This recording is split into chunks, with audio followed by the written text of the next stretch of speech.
Calculating area. So area is a measure of surface and it's expressed in square units such as centimeters squared, meters squared, or kilometers squared. And it's important to realize and recognize that we use squares to measure area. So we need a square shape. And for a square shape, we need a right angle. Okay, so the lines need to meet at 90 degrees. And basically, we can make squares by doing length times width.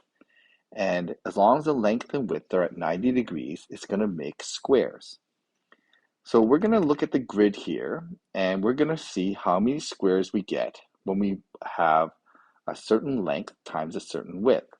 So in this case here, if we count 1, 2, 3, 4 along the length, and then 1, 2, 3, 4, 5, 6, 7, 8, 9, 10, 10 along the width, we're going to end up with 40 squares. And we can count all 40 squares. 1, 2, 3, 4, 5, 6, 7, 8, 9, 10.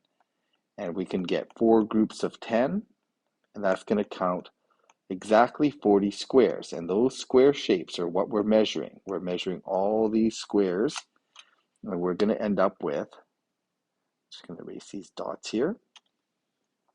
So counting up all these squares, we're going to end up with 40 squares, and that's what's going to measure our area.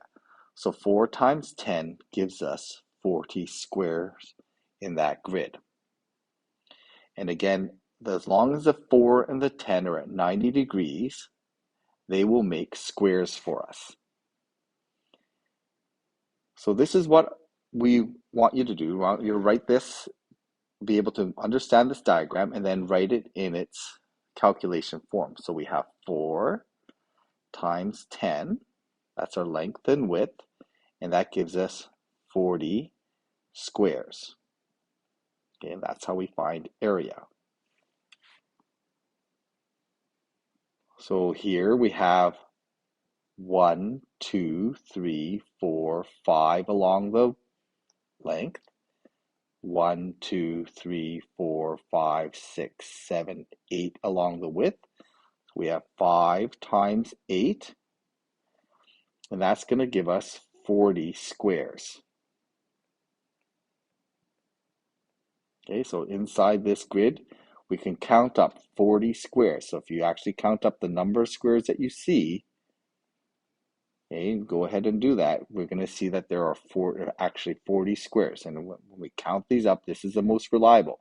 And as long as our length and width have a 90-degree angle between them, we can make squares, and we can then calculate area.